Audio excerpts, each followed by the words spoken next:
యేసయ్య ప్రేమ మందిరం వారు నిర్వహించు ఉపవాస ప్రార్థన ఉజ్జీవ కూడికలు.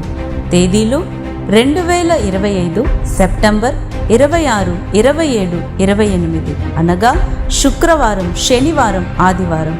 సమయం ప్రతిరోజు ఉదయం 10 గంటలకు మరియు సాయంత్రం 6 గంటలకు. స్థలం Umar Gulshan function hall, Chandrayangutta, cross road, Hyderabad. ఎంతో మంది జీవితాలు ఈ రోజున పగిలిన హృదయాలున్నాయి.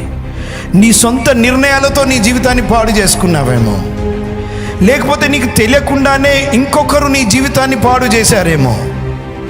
పనికిరాని దానవుగా, పనికిరాని వాడవుగా ఉన్నావేమో. మనుషుల దృష్టిలో ఏ విలువ లేదేమో. ఆగు. ఈరోజు కుమ్మరి వాణి చేతిలోకి వచ్చినట్టుగా ప్రభు అంటున్నాడు, నువ్వు నా చేతిలోనికి రా. ఒక మాట చెప్పున్నా, మీరందరూ ప్రభు చేతిలోనే ఉన్నారు. ఎందుకో తెలుసా? ఆయన సన్నిధికి పరిగెత్తుకుంటూ వచ్చారుగా. ఆయన దగ్గర నా జీవితంలో దేవుడు కార్యం జరిగించాలని వచ్చారుగా. అన్నిటినీ పక్కకు పెట్టి దేవుని చేతిలోకి వచ్చావు. ప్రభువు నీ జీవితాన్ని అందంగా, ఆశీర్వాదకరంగా కట్టబోతున్నాడు ఆయన. హల్లెలూయా. ప్రేమతో ఆహ్వానించువారు దైవజనులు బి సాల్మన్ రాజు గారు మరియు సంఘము. ప్రార్థించండి, పాల్గొనండి, దైవాశీస్సులు పొందండి.